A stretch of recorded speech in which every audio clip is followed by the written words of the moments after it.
All right, well, welcome back to News Talk with Brandon and Bob, and we're going to switch gears to a brand new topic, and that's homeschooling.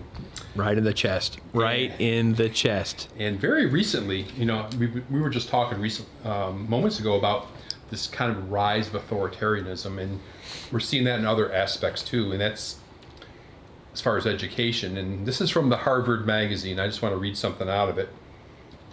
There's a professor up there. Her name is Elizabeth Bartholet. She's a public interest professor of law and faculty director of the law school's child advocacy program. And she's recommending a presumptive ban on the practice of homeschooling. And she says homeschooling not only violates the children's right to a meaningful education and their right to be protected from potential abuse, but may keep them from contributing positively to a democratic society. So Brandon, what I wanted to do is, you're like the perfect person. You're just going to let me tear into this poor lady and how absolutely absurd all of her arguments are, or what? Yeah, well, she doesn't really make arguments; she just makes presumptions. Yeah. And hopefully you had a chance to take a look at what she had to say. I have a whole list of things. So you've homeschooled a number of your kids. Yeah, 3 of my kids are homeschooled, beginning with Jake at 5th grade. And that was a decision that was made because of him being bullied at school and the lack of the school's response and administration dealing with that.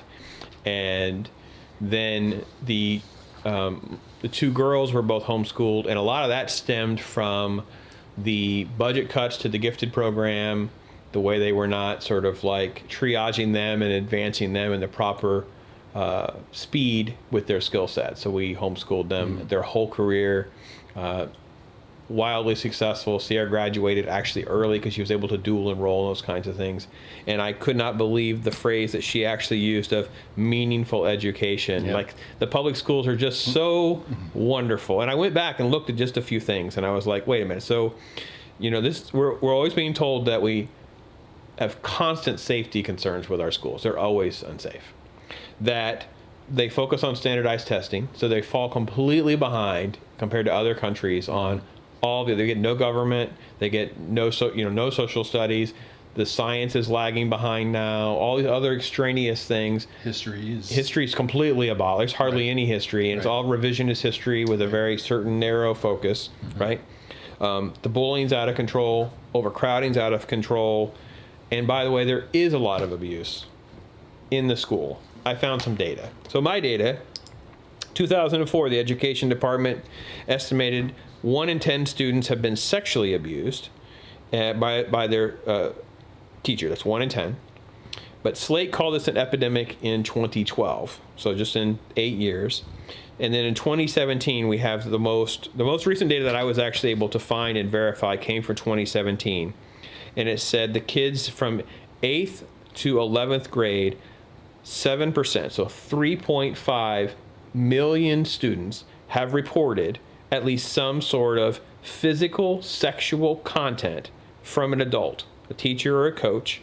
Now, that also does include, though, unwanted touching. So there can be things that may not have been sexual intercourse, but it could have been some sort of groping or some sort of intimidation, but things that would have classified as sexual harassment within the normal parameters of a business environment.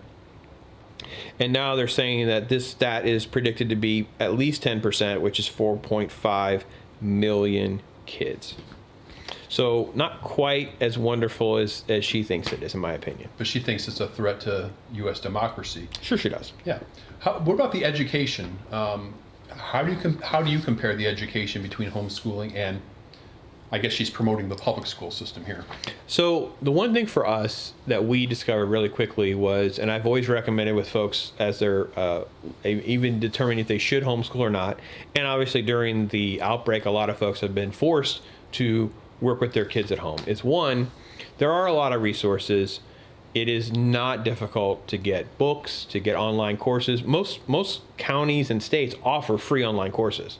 Now, it's basically the same curriculum. So if you want to make a change for curriculum reasons, that's not the way to go. But there are those options, and our kids took advantage of every angle you can think of. Mm-hmm. The one thing for us is we were able to identify their weaknesses so we can slow them down and build them up appropriately so they get stronger in their weaknesses. Or possibly speed it up. if it's weaker, we slow them down to make sure they get stronger at it. If it's things that they're already good at and they enjoy, we speed them up. Right. So my daughter, for instance, liked to read. So Sierra liked to read. She would read way ahead of her grade level. We just kept giving her another one and another one, another one. So her advancement and her, like I said, she graduated early, and college was a breeze because her reading skills were off the chart. Right? Her math skills were off the chart. She was very independent. Whereas another one of our children were not good at math. So we slowed that down, spent time to make sure we got those skills, and we at least made sure that the rudimentary skills are there. Were they going to be able to excel at, let's say, college calculus? Probably not. It would probably take a while longer for them to get further educated to get to that point. But they were able to pass the entrance exams for college, take the math requirements that they needed, get the certificates or degrees that they were seeking. I think that it also allowed us to be more flexible with electives. So whereas you may be in a school where you have very limited electives that they can take, some of our kids had needed electives that, first one's interested in sign language, so she was able to pursue that hardcore and get like 4 different classes, whereas a school might offer 1, right? One is in photography. So we're able to not only find one class, we're able to go online and find photography for some of the greatest experts. And obviously YouTube, you have people who are making livings doing many of these different things. I was able to give her expertise from someone who has 5 million followers. He's recognized as one of the biggest YouTubers in the nation, is a photography expert, to train her on how to be better at that. Is that something that will form a career or not? I don't know, but they're interested in it, and it was challenging to develop them. There were no gaps. The very first time we were evaluating, by the way, she does bold-faced lie on that.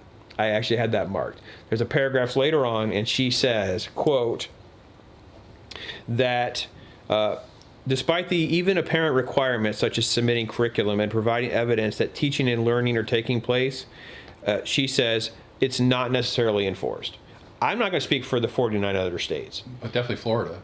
We not only had to, we have to fill out forms. We meet with most of these advisors. They're not, this is not some quick thing. First time we went in, my wife brought the thing in and she looked at us and says, "You're doing too much." We had to refocus on how to make sure that we were not just, just because they get through a book didn't mean that they go through another book, right? Schools, and just to compare and contrast, our kids were finishing public school and they'd be on page 90 because they started teaching for the FCATs and SATs and that kind of thing. Our entire kids would go through 2 full math books in a school year, 1 for each semester, without any problems, without any issues, and we were testing for retention to make sure they got it, we move on. Sometimes the busy work was getting in the way. So I find it disgusting that we're going to follow the lead of European countries where it's completely banned. Like if you go to Germany, right, there's been custody cases with people for religious reasons who try to homeschool their kids. All over the EU, it's very commonplace. They've taken this right away for you to take responsibility of educating your child. Right.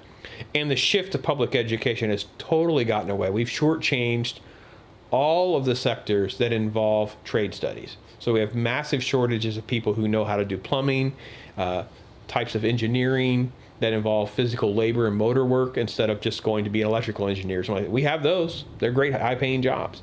But when it comes to doing hard repair work on machinery, we have a massive shortage of people. Those people are making a ton of money because there's no one doing it. They're all being told they should go to college. Well, not everybody wants to go to college. Not everybody should go to college. Well, something else she said that's pretty interesting. No, it's awful. It's like, this is the role of a teacher, apparently. She argues that one benefit of sending children to school at age 4 or 5 is that teachers are mandated reporters, required to alert authorities of signs of child abuse. Is that what teachers' jobs are? I didn't, but I love the fact that that's what they call it. Like it's somehow, so I understand the perspective. If you see it, you should report it, right? Kids have bruises, they should be reported. That is by definition what I thought that term meant when you read the handbooks and stuff, was they're kind of letting you know teachers are mandated to report. But she's making it seem almost like tattletales and narcs that are going around looking for things, trying to coerce the fact that there's this incredible crisis and epidemic. I have not read, I try to find studies and data that try to show that. I got to be honest, everything I'm showing is a massive problem where teachers are doing something to the children, not from the parents at home.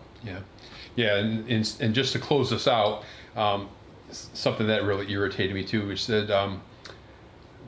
quote, the issue is, do we think that parents should have 24/7 essentially authoritarian control over their children until they're age 18? I don't know. Should the state? Well, and I also thought, who has 24 hours control of your kid? Like, even when they're homeschooled, it wasn't like they were in my house under lock and key. It gave us more flexibility with extracurricular activities, because if they had to be somewhere at 3, we could get them in classes and stuff that would start earlier in the day, because not all schools ended at the same time. They were in different age groups and that kind of thing. So we were able to really save resources. They could be in more things because you had a broader window that you could work with. You didn't have to go pick up one kid when elementary school ended over here, and then 2 hours later this one ends at middle school over there. It's just pure insanity. And the idea of closeted homeschoolers, there is something to be said for some of that. We have met some that are a little more naive and closeted, but so what? Is that the worst thing in the world? Is that someone they have not been worldly enough for you yet? I mean, it's a crazy argument to make when you have actual abuse, alcoholism, drug use, bullying, all these different issues in schools as it is. She clearly likes state control. But I encourage viewers, I'll go ahead and link to this article down below. Are you pro homeschooling? Do you agree with the author? Please comment below. We want to hear what you have to say.